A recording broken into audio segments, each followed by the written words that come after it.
Saudara-saudari terkasih, apakah saudara sudah memulai hari ini dengan penuh sukacita dan punya niat untuk berbuat baik meskipun kecil?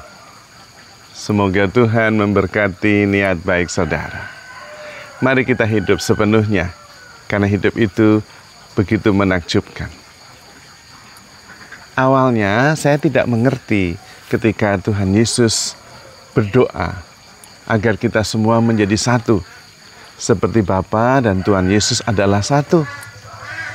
Saya juga tidak bisa mengerti ketika Tuhan Yesus menggarisbawahi, hendaklah kalian semua menjadi satu, supaya dunia tahu bahwa kamu semua adalah muridku. Bagaimana kita bisa sungguh-sungguh satu? Apa maksudnya itu satu? Paulus juga akhirnya bisa sampai pada pengalaman mistik bahwa kita ini adalah satu tubuh.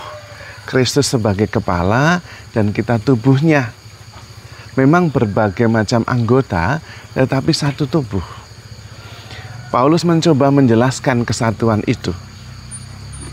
Sementara Tuhan sendiri memberikan sebuah jalan supaya kita bersatu, yaitu menyangkal diri, memikul salibnya, dan kemudian mengikuti Tuhan Yesus. Menyangkal diri ini maksudnya apa? Itu berarti sungguh-sungguh ego kita, diri kita, identitas kita, diri kita, ego kita itu tidak ada lagi. Yang juga disebut dengan ego death, kematian ego. Dan para mistikus ternyata mempunyai pengalaman kesatuan itu. Paulus sendiri akhirnya mengalami pengalaman mistik sehingga dia bisa mengatakan, aku hidup, tetapi bukan aku lagi yang hidup, melainkan Kristus yang hidup di dalam aku. Itu berarti egonya sungguh-sungguh tidak ada. The death of the ego sudah dialami oleh Paulus, sehingga ketika ego tidak ada, maka yang ada adalah Kristus. Yohanes mempunyai pengajaran yang lebih jelas tentang hal ini, yaitu dengan cara mengasihi. Karena dengan mengasihi sebetulnya ego kita nggak ada lagi. Yang ada hanya kasih. Ketika mengasihi menjadi kesatuan dengan yang kita kasihi. Aku tidak ada, yang ada adalah kasih. Dan para mistikus lain mengatakan kasih itu berarti I am here for you. Ada, tetapi adanya untukmu, bukan untuk diriku. Nah, ini adalah sebuah cara yang praktis yang bisa dilakukan supaya kita semua menjadi satu. Yaitu kita ada, tetapi ada untuk yang lain, bukan untuk diri kita sendiri. Tidak untuk diri sendiri, karena diri sendiri sudah nggak ada, ego sudah nggak ada, maka ada saja. Yang penting ada saja untuk orang lain. Nah, ini bisa dipraktekkan supaya kita bisa hidup untuk orang lain. Yaitu setiap kali bertemu orang, selalu mengatakan I am here for you. Ada untukmu. Tapi juga kalau bisa bukan hanya untuk orang, tapi juga untuk peristiwa. Sehingga yang ada adalah peristiwa, bukan orang. Saya ada, atau sayanya tidak perlu dikatakan atau tidak perlu digarisbawahi. Memang bahasa kita susah. Yang ada hanyalah kehadiran. Ada hadir untukmu, untuk peristiwa. Yang ada adalah peristiwa. Aku, engkau, burung-burung, pohon-pohon, barang-barang menjadi sebuah peristiwa. Yang ada adalah peristiwa. Yang ada adalah pengalaman. Aku adalah kehadiran dalam pengalaman itu. Maka yang ada adalah kehadiran. Yang ada adalah keterbukaan. Yang ada adalah rasa syukur. I am here for you. Nah, di situ kemudian terjadi kesatuan. Orang-orangnya, barang-barang yang ada, pohon-pohon, binatang, ciptaan yang lain ada dalam kesatuan yang disebut dengan peristiwa, happening. Dan itu yang mengadakan adalah Tuhan. Maka ketika kita hadir dalam sebuah peristiwa, dalam sebuah happening, kita ada di dalam Tuhan. Karena peristiwa itu ada di dalam Tuhan. Saya adalah kesadaran yang hadir. I am the presence yang hadir. Awareness, presence.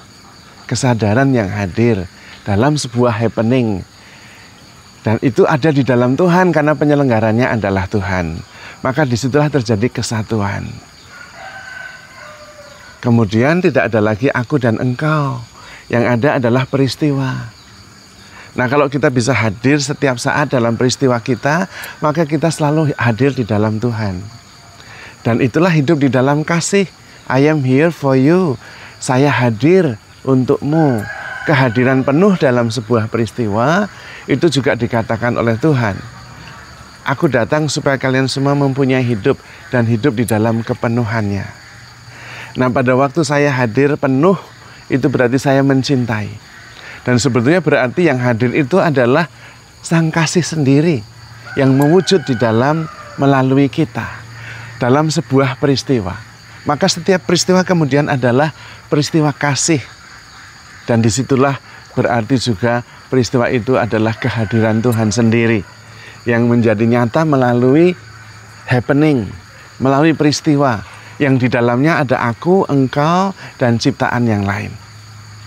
Maka itulah kalau kita bisa menghayati setiap peristiwa dengan penuh kesadaran, penuh kehadiran, kita sebetulnya selalu ada dan hadir di hadirat Tuhan. Disitulah terjadi kesatuan. Bahkan kemudian ada bukan peleburan tetapi menjadi sebuah kesatuan penuh dan utuh antara Allah dan ciptaannya. Dan itulah yang disebut dengan Shalom, surga, manunggaling kawula Gusti. Seperti Bapa dan aku adalah satu. Dan itu kesatuan terjadi di dalam setiap peristiwa, setiap happening. Kalau kita bisa menyatukan diri, hadir sepenuhnya dalam penuh kesadaran, dalam setiap peristiwa, maka kita selalu berada di dalam surga. Surga di atas bumi. Ketika Allah dan ciptaannya menjadi satu.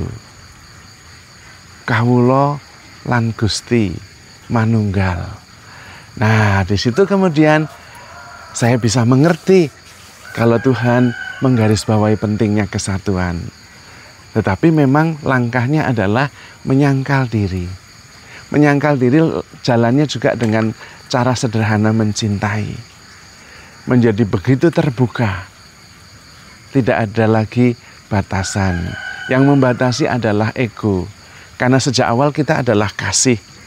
Ketika ego itu dissolve, luruh, yang kemudian memancar adalah kasih. Dan yang ada kemudian adalah kasih dalam sebuah peristiwa. Disitulah terjadi kesatuan Allah dan manusia. Maka saudara-saudari terkasih, ajaran Tuhan itu luar biasa. Cuman bagaimana kita mewujudkannya itu yang kita kadang tidak mengerti. Nah, supaya memang kita bisa mewujudkannya, mengertinya itu justru harus disangkal. Ego, menyangkal diri. Sehingga no self, no diri, no ego, no pikiran. Lalu yang ada adalah kesatuan. Yang ada hanyalah kehadiran, happening. Di dalamnya Allah menghadirkan diri lewat kasih, lewat Anda dan saya dan semua ciptaan. Maka saudara-saudari terkasih, handle yourself with care because you are love. Tuhan memberkati.